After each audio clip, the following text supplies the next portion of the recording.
其实刚开始很单纯，只是想要上一个小提琴的大师班，因为知道曾耿元老师要回来台湾，然后就想说不能一定要抓紧这个时间跟曾老师合作。然后那个时候是曾老师就是给我一个这样子的提议，他就说这堂大师班你想要让他就是像上一个课一样，可能没有一个结局就这样过去了，还是你想要真正的把这个事情做好？他这样问我的时候，我就回答我说我想要把它做好。因为的确对小提琴，我是充满了许多的觉得遗憾吧，好像没有认真的在舞台上面演奏过小提琴，然后就觉得这一次不如就趁这个机会，然后算是给我自己一个生日礼物，所以就开始了这个企划。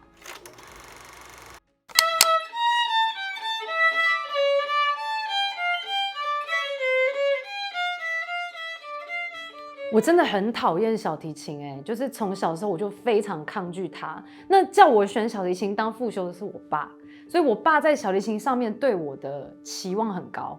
他甚至在高中的时候希望我以小提琴为主修，但是我真的一直觉得小提琴太困难。其实我不是讨厌这个乐器发出来的声音，是我觉得我不想面对它这么困难，所以练习的时候一直听到自己音不准，然后各种觉得很受不了的声音，然后我觉得我没有耐心去完成它，因为小提琴对我来讲太挑战。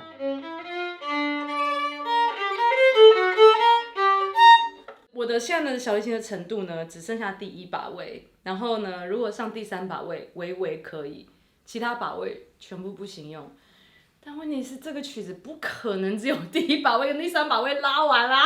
我因为小提琴关系跟我爸有很多的摩擦，他为了要控制我要多练一点小提琴，所以我爸是室内设计师，所以他有可能去工地的时候，他会把我带去工地。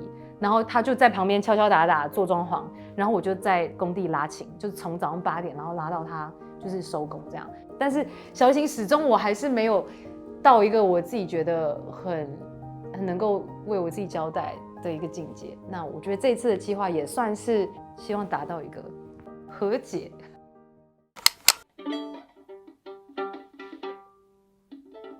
其实我有点在想说，我很担心。就原本技术当然是有问题，但是我的琴的声音我不知道能不能够在这么大的音乐厅里面演奏。你知道上一次那个我们拍摄那个豪宅企划那个屋主 Kevin 哥，他是小提琴收藏家，你觉得我有可能跟他借琴吗？他的琴是就是好几百万的那种，我说他不愿意借我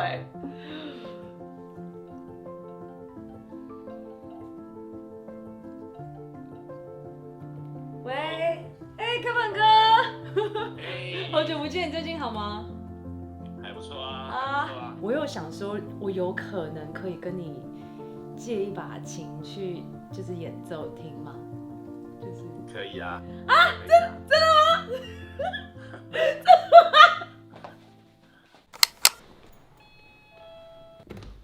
灵异现象。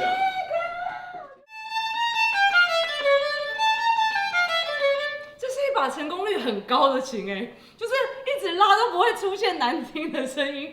你看从下面的音到上面的音的音色的衔接度，我自己觉得好像蛮容易做的。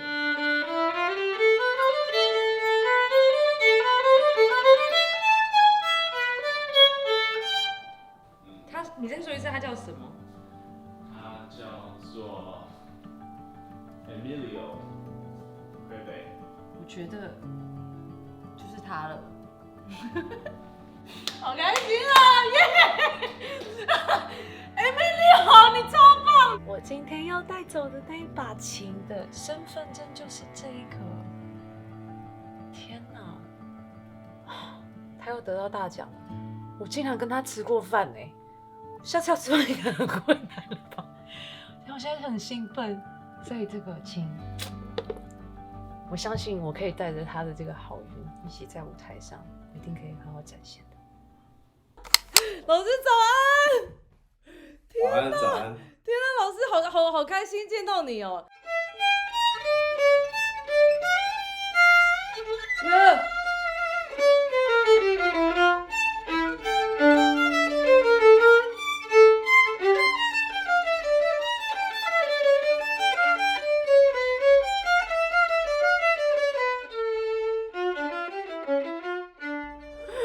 紧张死了我！其实还好啊。你不要骗人，老师，你不要骗人。没有，我没有骗你。那个什么，比我想象的好很多啊。你把我想象成什么样子啊？其实我挺讶异的，我觉得还挺不错的，真的还是挺不错的，因为我觉得蒋老师的反应很快。然后你 solo 进来的时候啊，记得就是要就不管怎么样拉的要像 solo，就是就。老师，我的 solo 是22，对不对？你实际上是从21就开始。哦，Ray。我觉得姜老师很了不起的一点是，他可以突破很多障碍，然后去接触到很多可能不太会想听古典音乐的人。这个实际上是我一直很想去做的事情。我大概知道一些概念就好，然后我再自己练，这样。OK，谢谢老师，谢谢老师，谢谢老师。那我们谢谢你的邀请，谢谢你的邀请。老师不要那么客气啦，谢谢。我不知道怎么讲，有很多人让我觉得他们越是到了一个很顶端的时候，他们其实人是非常非常谦虚的。然后就像老师一样，他讲话的气质、谈吐什么的，极度的高级以及优雅，就是一个不知道，我觉得我在努力吧，希望我以后也可以成为一个这样子让人尊敬的人物。了不起，好，继续练琴。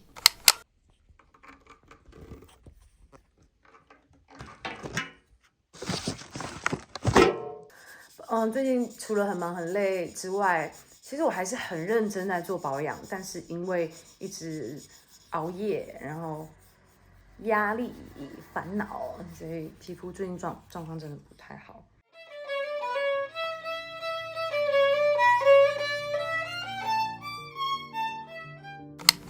这一个礼拜以来，我觉得我都没有进步，因为我觉得我对小提琴了解的太少了，所以每一次我想要把一些错误的东西练好，可是不知道要怎么样让它就是稳定的进步。就假如说钢琴的话，我知道我自己弹不好，我可以用很多种方式去练习它，让它变得越来越好。可是小提琴，因为我不懂它，我跟它太不熟了，所以我就不知道要用什么比较好的方式去练习，让我可以每一次看见自己比之前更好。我很少有这种感觉，因为通常我觉得只要努力就一定会有收获。可是我觉得最近我真的没有进步，然后可是我不知道该怎么办，因为我一直听到我自己拉很多的杂音，然后我一直听到我自己拉很多音不准的东西，然后我发现我自己的右手越来越紧，因为我很想要拉很大声，因为我担心我没有办法跟乐团就是互相抗衡，然后我也很担心再过一下子我就要跟乐团合了，可是我却还没有准备好，而且如果跟乐团合的时候我没有100%准备好，我觉得很对不起他们，因为他们所有人都是为了我这个影片而聚在一起，可是我却没有准备好，然后我是准备的最不好的一个人，我觉得这样很糟糕。可是我很心急也没有用，因为我觉得我只能很努力的练习，可是我好像没有，我觉得我就是没有越来越好，就觉得我最近心情不太好。最大的困难点是在所有我繁忙的行程里面塞那些练琴的时间吧。然后尤其小提琴对我来讲是一个很生疏的乐器，我只要1天没有碰它，2天没有碰它，我再次拿到它的时候，感觉是接近归零，你知道吗？就是真的，因为像钢琴，我可以不用热手，我太了解它，所以我不用热手，我一弹，我知道我自己在什么分数内，我知道自己在一个水准上。可是我觉得小提琴不行我每次我练一练，觉得渐入佳境，我觉得今天很好，可是有可能明天我失去那个感觉，我就又变得不好，然后我要一直去调整。但我觉得也是因为年纪比较大，所以反思自己、反省自己的能力也比较好，就会一直想我是哪里出了问题，然后各种的调整。所以我觉得透过这个乐器，我一直去调整我自己很多演奏的东西跟我的想法。对，好，那 setting 完之后，你们拍摄需要2个人一起在那边，还是其实1个人拍就可以了？我觉得可以1个人，你们那边需要用到人，对不对？对，好。好。那我觉得一个人留在那里拍好了。2点55分到3点这5分钟的时间，我们就会请视障带爸爸妈妈跟其他的亲友入座，然后我们这边就是机位也会准备拍摄。哦，我要紧张死了！你们有听起来紧张吗？我紧张死了，他想说请入座，不要入座。做这个企划真的不容易。你要把一个你不擅长的东西拿到舞台上去给大家去检视，然后又找了一个曾耿元老师过来做指导，哇！然后放成影片，还给大家来看，这种勇气的不一样。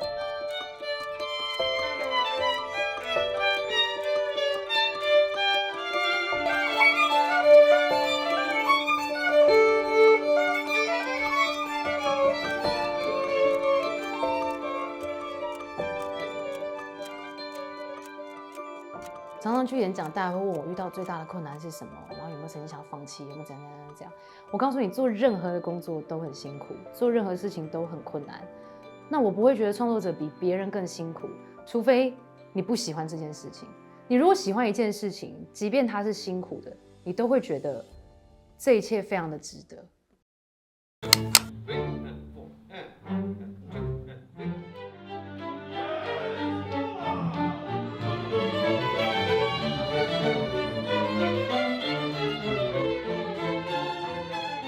印象中他应该是一个蛮乐天的那一种，对，就很开开心心的那种。所以没想到他这样跟我说他会紧张。我真的是没有那么认真练琴了，而且我觉得长这么大之后再练琴的感觉完全不一样。刚才开牌前他还问我说有没有技巧可以传授他。就我觉得他就是一个蛮看得出来很勇敢。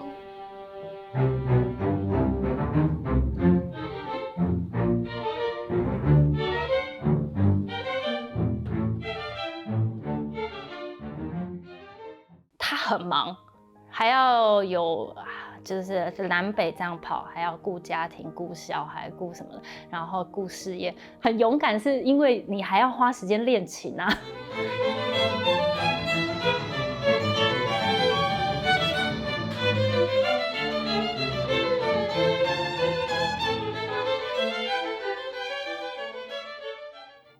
就是以一个原本是弹钢琴的人来看的话，就是对还不错，感受到他真的很努力啦，很努力的想要把这件事情完成。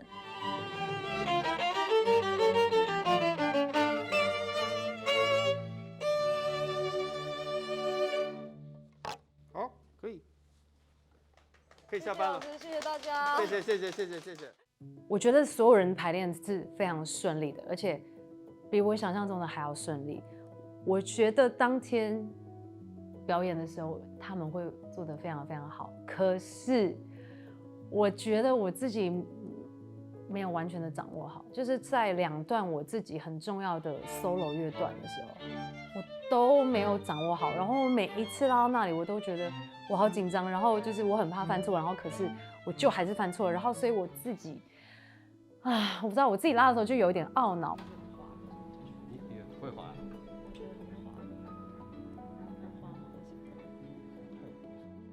曾老师他人真的很好，他一直告诉我说，我不要一直想着技巧的事情，我应该要想着就是让自己的整个身心灵是享受这个舞台，然后很开心的去演奏它。因为当你越紧张，你的肌肉就越失去控制。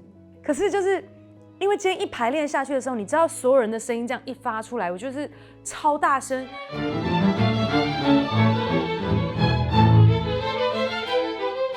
然后我就会觉得他们演奏的好大声，我一定也要很大声，不然的话就没有人听到我了。那我就会想要把弓抓得更紧。可是老师说，我知道你一定是觉得乐团大声，可是你不要这么想，你的声音已经很够了。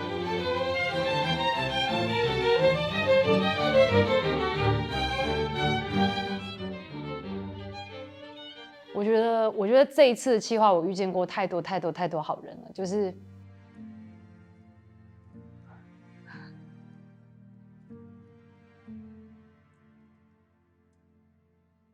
我觉得我何德何能可以让所有人来帮助我？我不想辜负所有大家，我也不想让这个演出就是最后是我自己没有完成，是我自己没有做到我想要的一个标准。可是你看有这样的乐团，我觉得他们大家是为了我今天出现在这里，然后特别加这个排练。原本这个企划是我想给我自己的一个礼物，但我更想是给所有看这个影片的人知道说，有可能你放弃一个很久的事情，或者是有可能一个梦想你一直放在一个心里很深的地方，你不敢去把它拿出来重新面对。我就觉得，如果我现在有这个勇气，再一次想要拿着小提琴重回舞台，其实任何事情你们一定都可以。所有的细节，只要我们很努力去突破它，我觉得这个宇宙真的会有很多人愿意帮助你。剩下的这7天，我一定会更好的。希望我们一切顺利。早安，现在是5点27分，然后早上5点27分，因为昨天跟乐团合完之后，我就一直觉得就是很紧张，压力很大。我必须说，过去这个月我练的琴啊，我练的小提琴，超越了我过去20年来练的小提琴。我真的很久没有这么认真练琴，然后我觉得在这当中有很多的发掘跟很多的新的一些动力吧。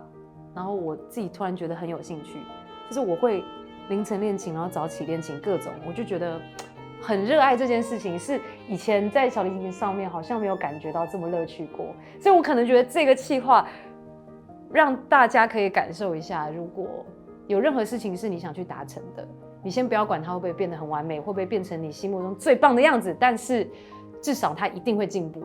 那我觉得进步就可以是我们的一个开端。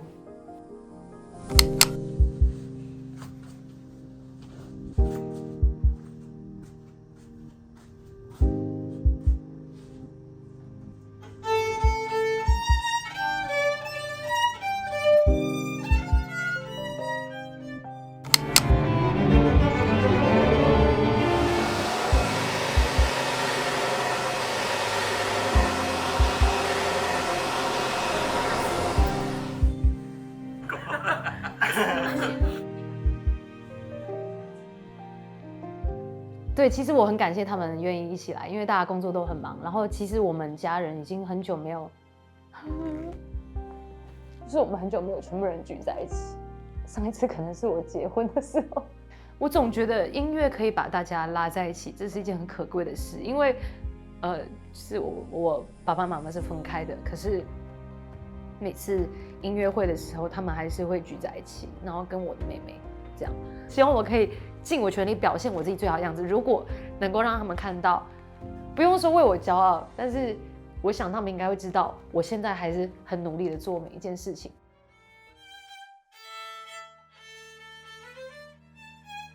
其实我觉得我很高兴他不断的学习啦，至少我从高中、大学、研究所，甚至毕业以后还是那么努力，这一点让我觉得很欣慰。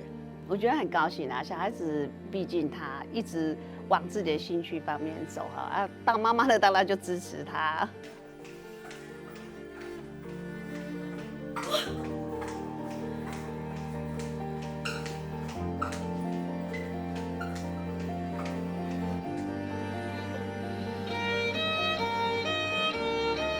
老师，你干嘛？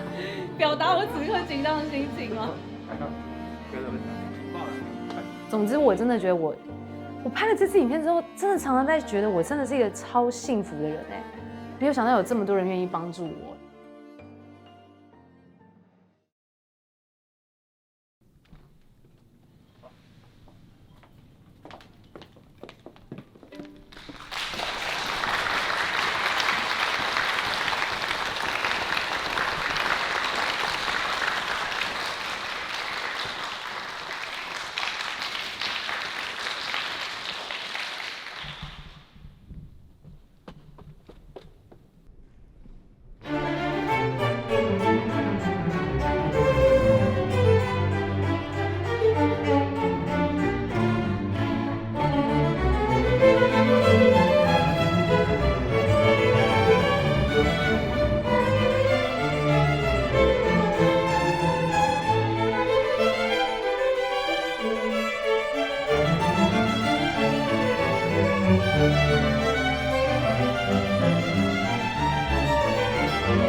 谢谢大家，就是非常感谢大家今天可以帮我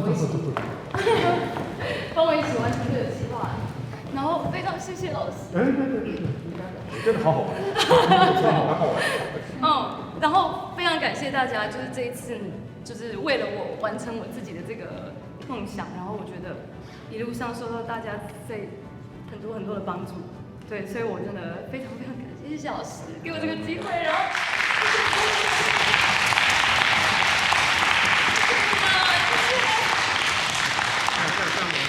我来说一下，他找上我的时候，我那时候觉得很讶异。不过他跟我讲到他这个梦想，我觉得人啊，有梦想这活着才有意思嘛，对吧？对他这个梦想，我可以帮他完成，所以我也挺开心的。而且他不错嘛，对吧？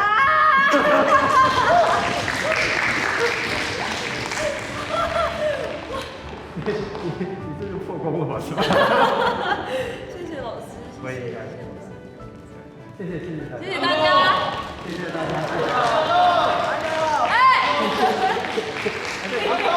你在叫，等下你自己站起来拉。谢谢大家，辛苦了，谢谢。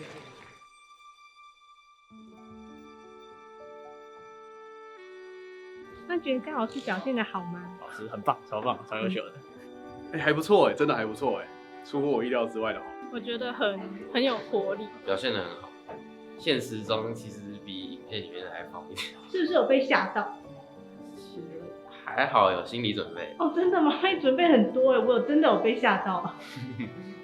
我觉得他今天拉得很棒啊，很棒，有进步。有进步。之前有听过他拉，我觉得跟曾老师合得很好。我觉得江老师他跟我们合作的精神跟态度都很好。我觉得他非常棒，就是他虽然不是主修小提琴，但是他有这个梦想，所以他我觉得他非常的 inspiration。只要有梦就一定可以实现它，他只要努力。